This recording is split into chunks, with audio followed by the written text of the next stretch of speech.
What item do customs agents want to see when I take passage to the Orient? This gun in my hand.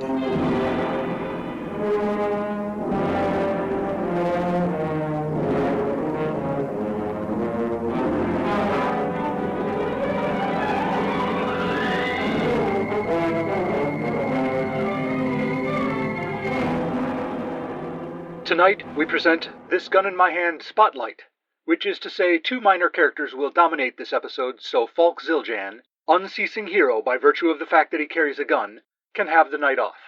In the spotlight tonight are Harlan Scabras. It's pronounced Scabraus. Harlan Scabraus. Harlan Scabraus, former spokesman for the National Rifle Manufacturers Association, teaming up with an unlikely partner.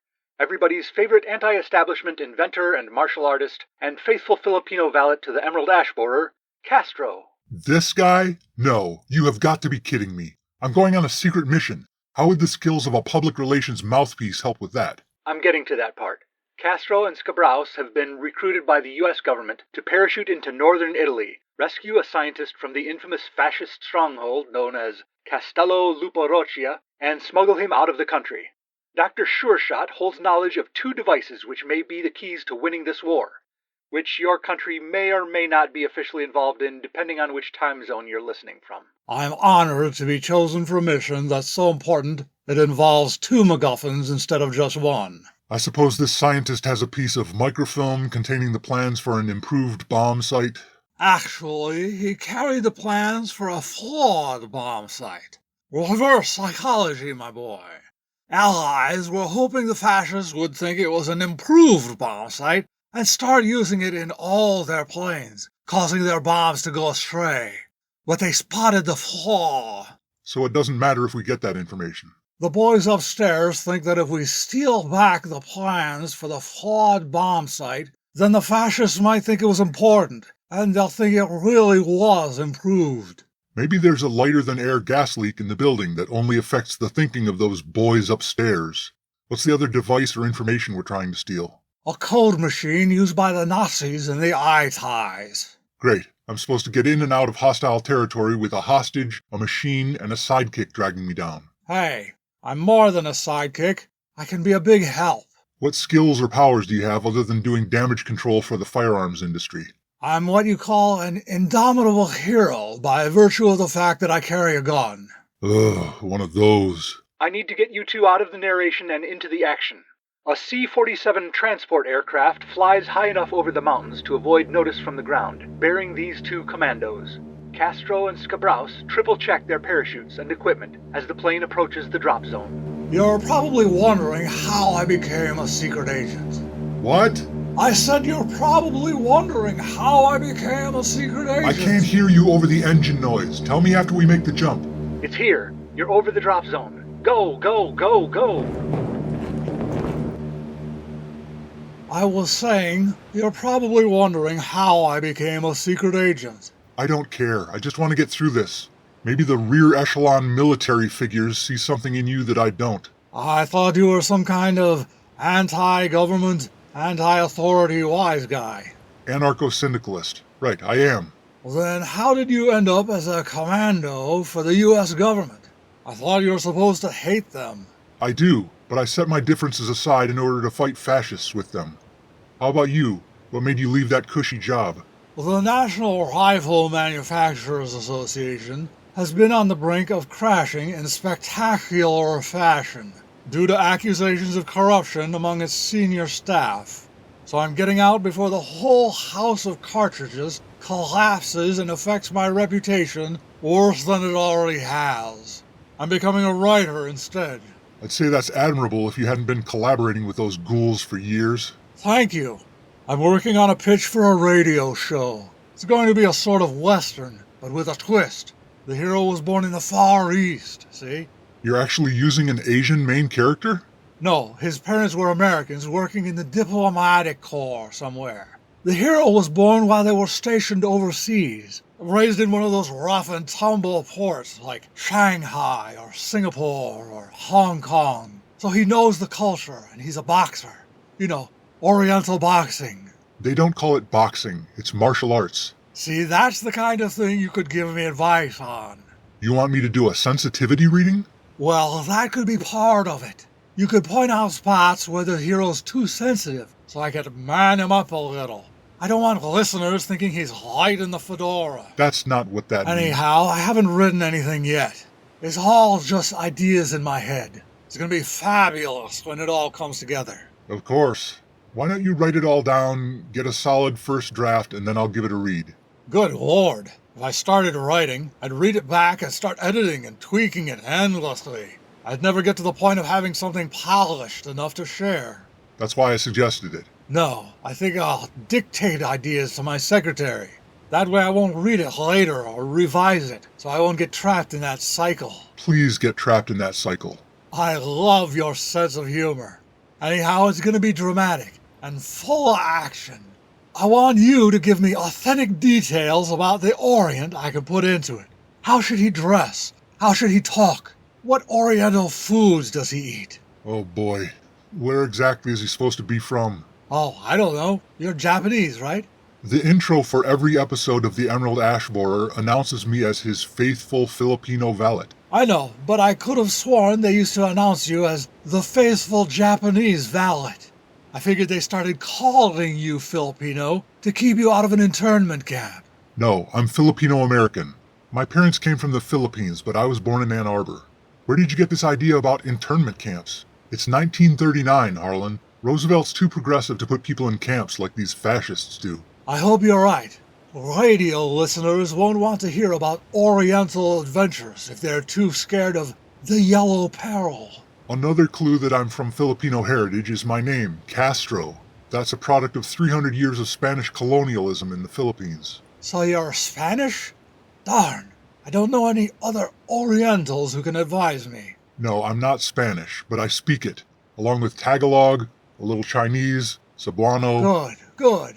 Maybe this radio hero could have grown up in China, and you could advise me on that. Why not make him Filipino? Then I could really make him authentic. Oh, I don't think American listeners know much about Filipinos. We can fix that. We'll teach them. Wouldn't it be nice if little Filipino kids across the states had another positive role model in pop culture? Who's the other one? Me. Oh, right. I don't know. The other problem is it could bring up bad memories for any American veterans who fought in the Philippines. Yeah, that must be terrible for them to think about. I guess if I agree to help, I could curb some of your worst impulses. It's taking longer than I thought it would for us to reach the ground. Probably because we were at a high altitude when we jumped.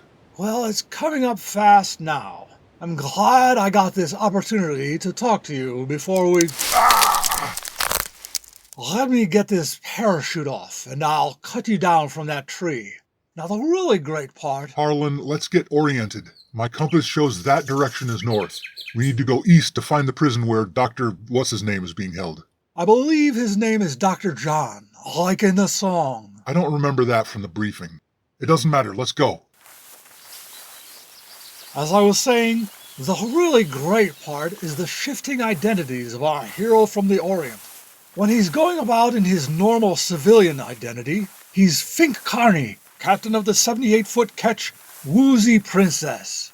But when he fights crime, he goes by an Oriental name, which was given to him by a chief of one of the Oriental tribes during a ceremony when he was made into their blood brother. Then they taught him some of those chopsaki moves everybody loves. Well, they will love it when they see it. They'll never see it. It's a radio show. Well, after the radio show becomes popular, we'll get a movie deal, and then it's off to the races. We can have them make punching and struggling sounds for the radio show. Then some bystander will say, "Gosh, that's swell. That boy really has the moves. Look at him go." Some white guy who's never seen Oriental boxing before. I can't wait to hear what name you're planning for the hero when he's performing his Oriental identity. I read some articles about this young firebrand named Nguyen A. Kwok. He's a Chinaman who studied in Paris, if I remember correctly. It's pronounced Nguyễn Ái Quốc. I've heard of him. Sounds like he'll go far. Yeah, and we don't want to end up like that radio show where they pronounce the sidekick's name Kato, but the actual pronunciation in his homeland would be Kato. I have no idea who you're talking about. Here's the real kicker. We want to play up how it's all about exotic foreign lands. The kind of thing no other radio shows are covering. Except for Terry and the Pirates? You mean Perry and the Tyrants? No, the comic strip and radio show, Terry and the Pirates. I thought that was set in the Caribbean. It's set in China. He fights against Chinese pirates. Wherever they are, they won't present any competition for us. Nobody's heard of that show, or comic strip. I doubt it's popular enough to be adapted as a cliffhanger serial at the cinema, or whatever visual medium springs up in the next few decades. Anyhow, to remind everyone of the exotic location of the show, the title of mine is Passage to the Orient. More like Passing as the Orient. See, because the guy's passing as Chinese. No, I think Passage makes more sense. This character was born to white parents but grew up in Chinese ports, right? Yes. It might be marginally less offensive if he had mixed parents. Then it's not like he's a white guy doing yellowface. He's legitimately Chinese and legitimately American, trapped between two worlds. Chinese people don't accept him because his father was a foreigner. Americans don't accept him because, well, I don't have to explain that. You could play up the Western angle. Have him wandering through the Wild West, facing off against gunslingers with only his fists. I don't think Americans are ready for a hero that's a mixed race. Unless it's an exotic Oriental lady. And then when white guys feel uncomfortable being attracted to her, you set their minds at ease by saying she's mixed. You're not blazing a new trail. Terry and the Pirates pioneered the stereotype of an Asian femme fatale. They called her the Dragon Lady. I'm not saying we should do that. I'm just saying it's an option. Well, we can do a lot better than another caricature of an Asian woman speaking broken English. You want to make it authentic, have your hero Kwok do some code switching. What's that?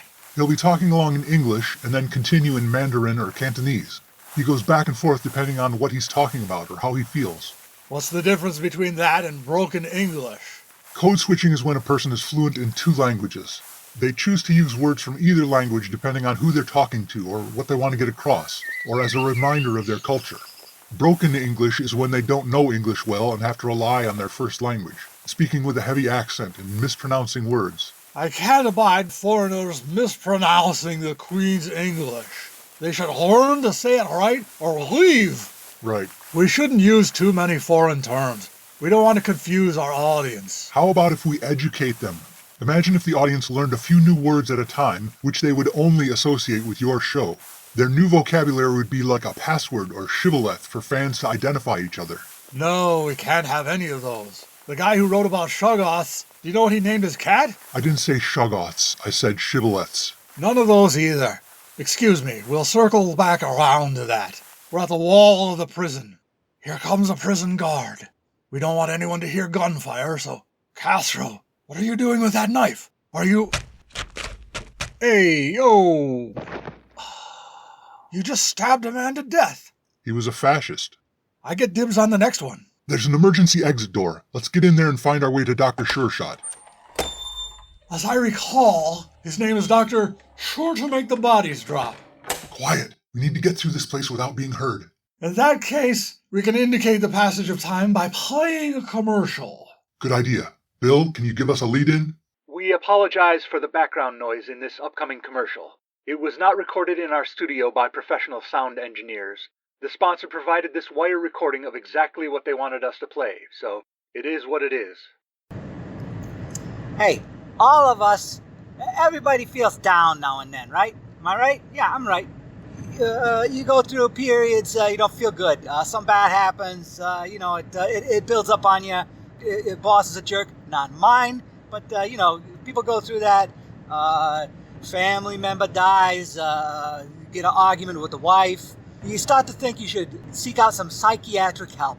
Well, I'm here from Think Twice Psychiatric Advice. And I just want to tell you, what are you, nuts? You're going to go see a head shrinker? What do you think they're going to do to you? You pay them a bunch of money, sit around and talk, and tell them secrets, then they know about you? Best case scenario, they're going to put you in an institution. They get kicks back from the institution. What do you think they're doing? Yeah, everybody's like, this one he's nuts. He needs to go to institution. Ding, ding, ding. And that's the sound of their cash register filling up with money at their psychiatric practice. I'm telling you. And then people think you're a nut job. It's not going to help. And then you're just sitting there. You know what they do in those places?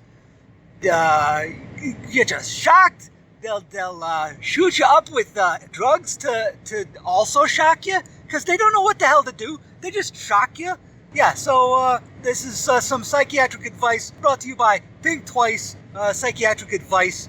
Kind of help your friends, your family give you, because they don't want to be known to be associated with a nut job. You know, we'll lose our jobs. They'll think we're, the nuttiness rubs off. So, you better get help. No, you better not. Think twice. We now return to Passage to the Orient, episode 140 of This Gun in My Hand. Our heroes Castro and Harlan Scabrous were sneaking through the corridors of Castello Lupo, a prison in northern Italy, when suddenly... Hey, what are you two guys... Whoa, I'm dying over here. That's him. Untie him, will you? Well, Dr. Chock-a-Block, we've come to rescue you. Are you able to walk? That's not my name. I'm sorry, it's Dr. Sure Shot, isn't it? That's my first name. My last name is sure to make your bodies drop. Okay, let's just go, Doc. We'll all have a laugh over vocal mishaps at a bar on the other side of the border, after we get you safe. I might not join into laughing.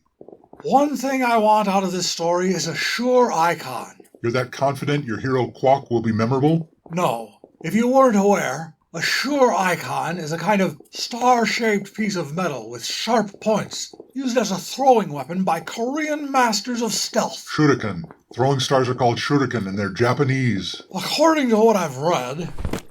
Scusi, I'm so sorry. Can you believe this? I get drafted into the Royal Italian Army. They give me 2 days training with a piece of wood shaped like a rifle. Next thing you know, I'm walking through a prison asking people to see their papers. You'll have to pardon me, but can I see your papers? Oh, just one more thing. According to what I've read, sure icons are wielded by Korean masters of stealth, known as ninjas. Are you talking about one of the ships in Christopher Columbus's first voyage across the Atlantic? The Nina, the Pinta, and the Santa Maria? No, ninjas are silent warriors and spies from Japan, often dressed in black. It's pronounced ninja. I think you'll find that in their culture, the letter J is used for the sound we would normally transcribe with the letter H in English. I see. So Quack is well versed in the art of ninjutsu. I don't know what that is, but he wields exotic weapons like the Karma, the Bodhisattva, and the deadly Schadenfreude. Sure, fine. Why not? Here's the door. Let's get out of here.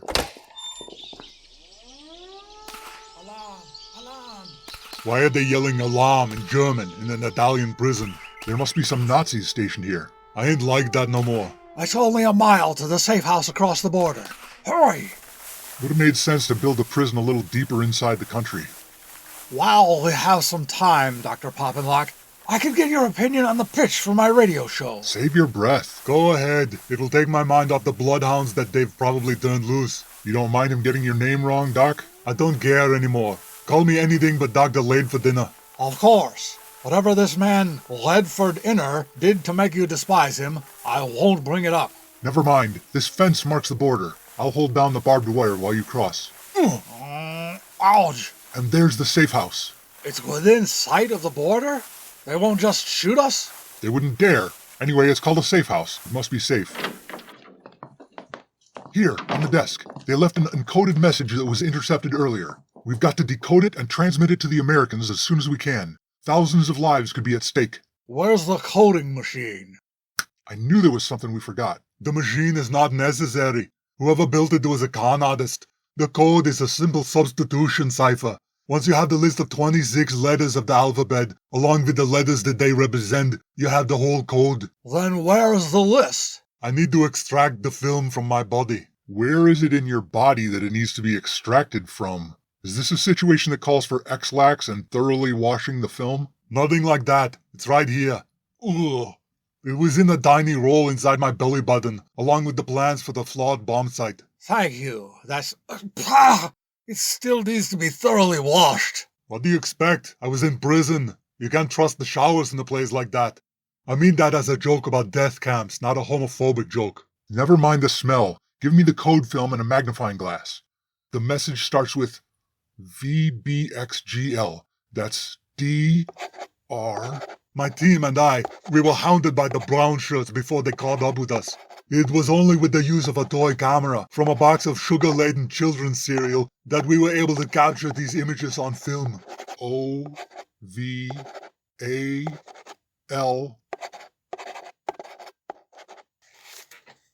Oh no. You maniacs! You loused it up!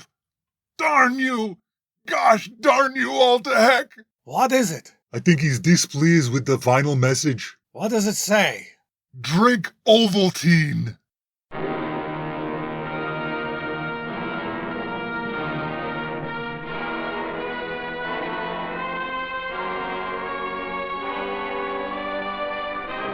Passage to the Orient, episode 140 of This Gun in My Hand, was smuggled into your ears by Rob Northrop. This episode and all others are available on YouTube with automatically generated closed captions of dialogue. Visit thisguninmyhand.blogspot.com for credits, show notes, archives, and to buy my books, such as Sisyphus Eat Your Heart Out, available in paperback and ebook from Amazon. What martial art is even more deadly than ninjutsu? This Gun in My Hand.